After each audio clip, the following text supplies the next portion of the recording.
Movie review of the సంతాన ప్రాప్తిరస్తు Telugu movie. Simple గా movie story ఏంటంటే, చైతన్య అనే ఒకతను ఓ సాఫ్ట్వేర్ ఎంప్లాయీ. ఎగ్జామ్ సెంటర్ దగ్గర ఓ రోజు కళ్యాణి అనే అమ్మాయి అయితే పరిచయం అవుతుంది. ఇక చూసిన వెంటనే ఆమెని లవ్ చేస్తాడు. ఒక ఇన్స్టెంట్స్ తో ఇద్దరు మళ్ళీ కలవడంతో పరిచయం కాస్త ప్రయాణంగా సాగి ఇద్దరు కూడా లవ్ చేసుకుంటారు. తన ప్రేమ కోసం హైదరాబాద్, వరంగల్ ఇలా ట్రిప్పులు వేస్తూ ఉంటాడు హీరో. అయితే ముందే కళ్యాణి వాళ్ళ నాన్నకి అండ్ చైతన్యకు ముందుగానే ఓ ఇష్యూ అయితే జరుగుతుంది. వీళ్ళ లవ్ విషయం తెలిసిన వాళ్ళ నాన్న పెళ్లికైతే ఒప్పుకోడు. ఇక తరుణ్ భాస్కర్ సలహాతో కళ్యాణి అండ్ చైతన్య లేచిపోయి పెళ్లి చేసుకుంటారు. పిల్లలు పుడితే ఆ అమ్మాయి యొక్క తండ్రి శంకర్రావు వస్తాడు అని అనుకుంటారు. అయితే ఈలోపే శంకర్రావు అనుకోకుండా వాళ్ళ అల్లుడు గారి ఇంటికి అయితే వస్తాడు. కళ్యాణితో బాగానే ఉన్నా మిమ్మల్ని విడగొట్టి నా కూతుర్ని తీసుకెళ్లిపోతాను అని చైతన్యకు వార్నింగ్ ఇస్తాడు. అట్ ద సేమ్ టైం చైతన్యకు స్పెర్మ్ కౌంట్ చాలా తక్కువ ఉంది, పిల్లలు పుట్టే అవకాశాలు తక్కువ అని తెలుస్తుంది.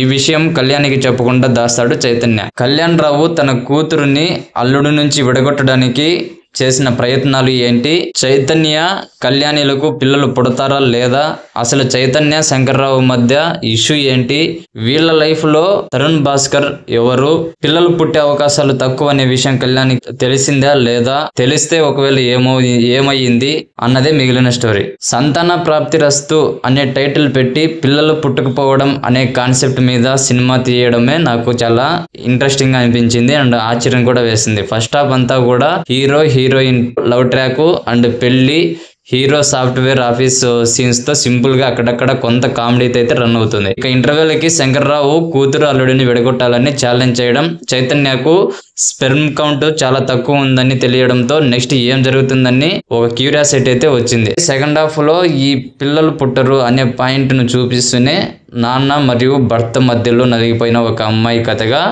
రన్ చేశారు. దీంతో అసలు మెయిన్ కథ పక్కకు వెళ్ళిపోయి ఇంకో స్టోరీ నడుస్తుందేమో అనిపించింది. కాకపోతే సెకండ్ హాఫ్ మధ్య నుంచి ఎమోషనల్ గా కనెక్ట్ అయితే చేశారు. క్లైమాక్స్ ముందు కొన్ని సీన్స్ ఎమోషనల్ గా చాలా బాగా వర్కౌట్ అయ్యాయి. సాఫ్ట్వేర్ ఉద్యోగాల్లో ఉండే ప్రెజర్, వాటితో వచ్చే అలవాట్లతో చాలా మందిలో స్పెర్మ్ కౌంట్ తగ్గుతుందని, పిల్లలు పుట్టకపోవడం అనే సమస్యని ఫేస్ చేస్తున్నారని చెప్పాలనుకున్నారు, కానీ అది సింపుల్ గా తేల్చేశారు. ప్రమోషన్స్ లో మాత్రం అదే హైలైట్ చేశారు. పిల్లలు పుట్టుకుపోవడం అనే సీరియస్ పాయింట్ ని బయట జనాలు కామెడీగా ఎలా తీసుకుంటారు, దానిపై జోక్స్ వేయడం లాంటి సీన్స్ బాగానే రాసుకున్నారు రైటర్ గారు.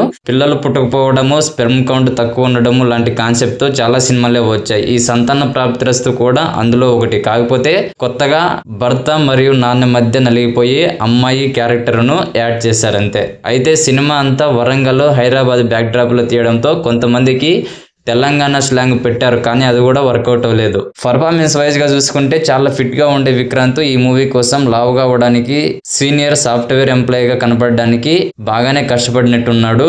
తన యాక్టింగ్ తో కూడా చాలా ఇంప్రెస్ అయితే చేశాడు. తెలుగు అమ్మాయి చాందిని చౌదరి తన ప్రతి మూవీకు డిఫరెంట్ గా క్యారెక్టర్స్ లో ఉండేలా చూసుకుంటుంది. ఇందులో కూడా తన క్యారెక్టర్ తో, తన యాక్టింగ్ తో బాగానే ఇంప్రెస్ అయితే చేసింది. తరుణ్ భాస్కర్, వెన్నెల కిషోర్, జీవన్ కుమార్ అక్కడక్కడ కొద్దిగా కామెడీ అయితే చేశారు. రాశి సింగ్ గెస్ట్ అపిరెన్స్ చాలా బాగా అనిపించింది నాకు. ఇక టెక్నికల్ విషయాలకు వస్తే సినిమాటోగ్రఫీ, విజువల్స్ బాగున్నాయి. బ్యాక్గ్రౌండ్ మ్యూజిక్ కూడా పర్వాలేదు. చాలా మ్యూజిక్ ట్రాక్స్ ఎక్కడో విన్నామే, వేరే సినిమాల్లో ఉన్నాయి అని అనిపించింది నాకైతే. పాటల్లో యావరేజ్. ఎడిటింగ్ ప్రకారంగా కూడా కొన్ని సీన్స్ కట్ చేస్తుంటే ఆ సాగుతుందనే ఫీలింగ్ అయితే కొద్దిగా తగ్గేదైతే ఉండే. మొత్తంగా సంతాన ప్రాప్తిరస్తు సినిమా పిల్లలు పుట్టే అవకాశాలు తగ్గుతున్న సాఫ్ట్వేర్ యొక్క ఎంప్లాయీస్ కోసమే ఈ మూవీ. టైం పాస్ కి ఒకసారి మూవీని అయితే చూడొచ్చు. సో గైస్, ఫైనల్లీ ఇది మూవీ చూసిన తర్వాత నా ఒపీనియన్, నా రివ్యూ. అండ్ మీకు ఎలా అనిపించింది, మీ పాయింట్ ఆఫ్ వ్యూలో మూవీ మీకు ఎలా ఉంది ఖచ్చితంగా కామెంట్ సెక్షన్ లో తెలియజేయండి. అలాగే మూవీ అప్డేట్స్ మరియు రివ్యూస్ కోసం మన ఛానల్ ని తప్పకుండా సబ్స్క్రైబ్ చేసుకోండి.